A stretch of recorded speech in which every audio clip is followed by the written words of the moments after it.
저는 성경 본문을 펴놓고 예수님의 말씀을 따라가면서 그러면서 예수님을 묵상하면서 연이어 나오는 것이 바로 예수님을 향한 질문이었습니다. 제 마음속으로 수많은 질문을 우리 예수님께 던집니다.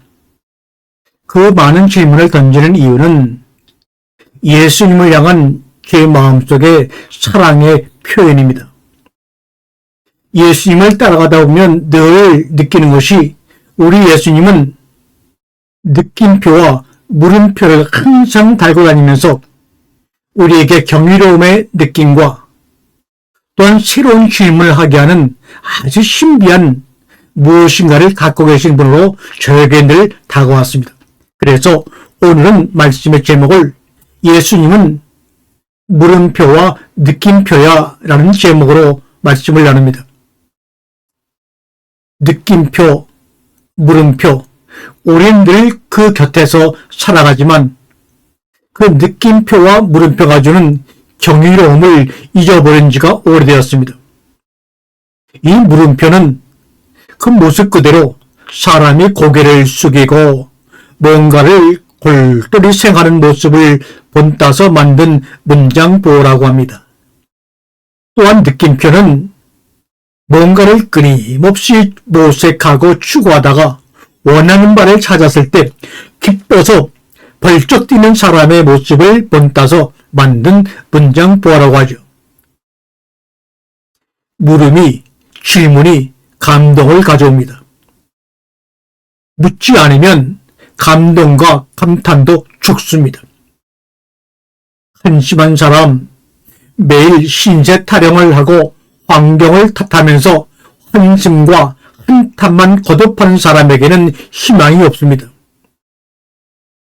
희망은 바로 물음표 속에서 꽈리를 틀고 있습니다. 희망은 물음표 속에서 꽈리를 틀고 있습니다. 물음표는 절망 속에서 희망을 건져 올리는 드레박과 같습니다. 그런데 이 물음표라고 하는 것은 느낌표를 만나야 아주 행복합니다. 집요하게 파고드는 질문이 큰 감동을 가져올 수 있으며 사랑을 향하여 한 발 한 발 나갈 때 생기는 경이로움은 말로 표현할 수가 없지요. 질문에 질문을 거듭한 끝에 깨달음의 느낌이 찾아옵니다. 물음은 곡선이고 감동은 직선입니다. 물음표는 곡선의 방황의 여정에서 살아가고 느낌표는 곡선의 방황 끝에 찾아오는 짧은 감동입니다.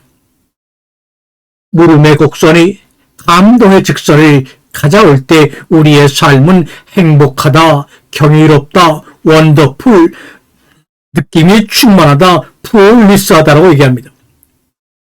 묻고 또 묻는 가운데 질문의 질이 날마다 한 단계씩 높아지고 달라지지요. 질문의 방향과 성격, 질적 수준이 내용이 달라지면 내가 얻을 수 있는 것도 달라집니다. 묻고 또 묻는 곡선의 질문을 경험하지 않고 바로 달려가서 얻을 수 있는 직선의 답을 찾으려고 고민 않습니까? 성경의 깨달음도 이와 같은 과정을 겪어야 합니다. 물음표도 느낌표도 마침표와 함께 살아갑니다. 끊임없이 묻되 가끔은 멈춰야 합니다. 침묵합니다. 꼬리에 꼬리를 무는 질문이 계속 이어지다 보면 방향을 잊어버릴 수 있습니다. 무엇을 물어보고 있는지가 의심스러울 때 멈춰서서 잠시 호흡을 가다듬어야 합니다. 방향감을 잊어버린 연속적인 질문은 자신을 엉뚱한 방향으로 끌고 갈 수가 있습니다. 질문 뒤에 질문의 의미와 본질, 방향과 성격을 곱씹어보는 성찰의 시간이 필요하죠. 성찰적 질문이 깨달음과 감동을 가져다 줍니다. 잠시 멈추어 서서 사색과 고뇌의 시간을 보내는 과정에서 던진 질문이라여 깊은 깨달음을 주는 통찰의 기쁨을 가져다 주는 것 아니겠습니까? 물음표와 느낌표는 모두 마침표 위에서 살아가야 합니다. 중요한 것은 속도가 아니라 방향입니다. 세상을 다르게 볼 수 있는 각도는 속도에서는 절대로 나오지 않습니다. 각도를 바꾸고 멈춰서서 내가 지금 어디로 가고 있는지 방향을 점검해야 될 시점이 바로 오늘 시간입니다. 사랑하는 성도 여러분이요, 느낌표를 뒤집으면 눈물이 되고 눈물을 뒤집으면 느낌표가 된다는 사실을 아십니까? 느낌표는 즐거움과 감동과 함께 살아가지만 견디기 어려운 호독한 시련과 역경을 극복하고 난 뒤에도 찾아옵니다. 즐거움과 감동 뒤에 찾아오는 느낌보다 힘들고 어려운 장애물을 극복하고 난 뒤에 찾아오는 감동이 더 진한 감동입니다. 감동은 우리에게 눈물을 가져옵니다. 느낌표를 뒤집으면 눈물이 됩니다. 느낌표는 눈물이 되고 눈물이 느낌표를 만들어 갑니다. 남의 감동이 나의 눈물이 되고 나의 눈물이 다른 사람들에게는 감동으로 다가갑니다. 꿈을 이루고 나면 눈물이 나지만 내 눈물은 다른 사람에게 감동으로 다가갑니다. 꿈을 이루면 누군가의 꿈으로 다시 태어납니다. 그래서 느낌표는 언제나 눈물과 함께 살아갑니다. 물음표를 뒤집으면 낚싯바늘이 됩니다. 고기를 낚으려면 낚싯바늘 바다나 강가로 던져야 됩니다. 답을 얻으려면 세상을 향해서 하나님의 말씀을 향해서 질문을 던져야 됩니다. 낚싯바늘이 달라지면 낚을 수 있는 고기가 달라지지요.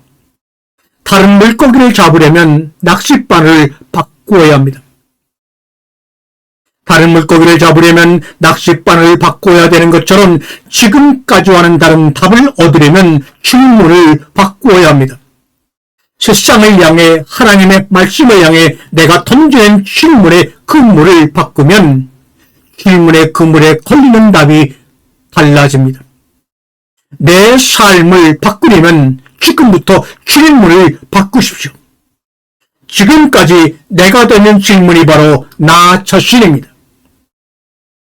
물음표는 내가 세상을 향해 던지는 낚시의 바늘과 같습니다. 나는 오늘 세상을 향해 어떤 질문에 그물을 던지고 있습니까?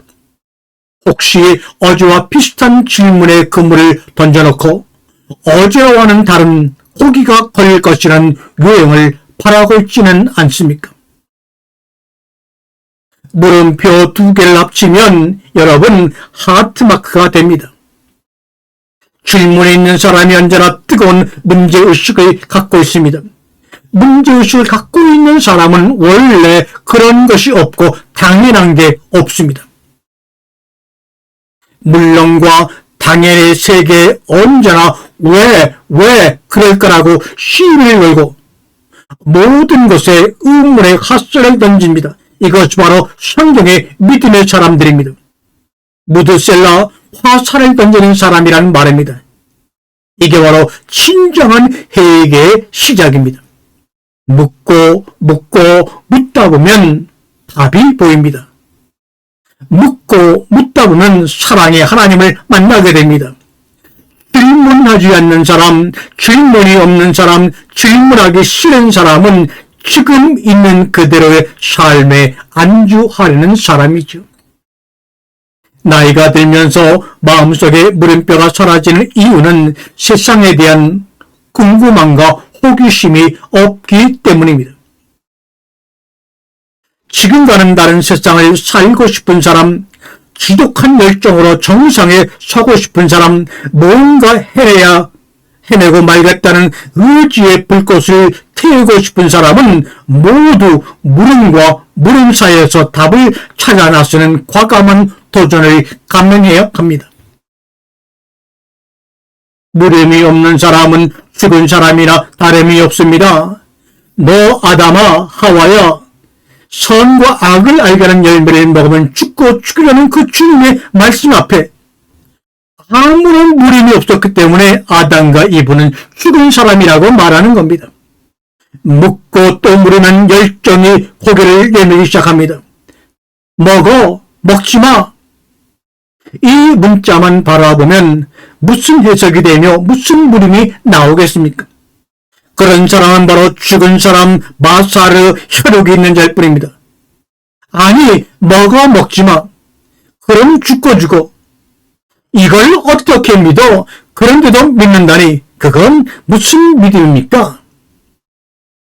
물음이 없는 사람, 의문의 하사를 던지는 사람, 무드셀라가 쏘는 그 화살로 인해 기존의 것을 파괴하고 라멧 그 결과가 노아로 오는 것입니다.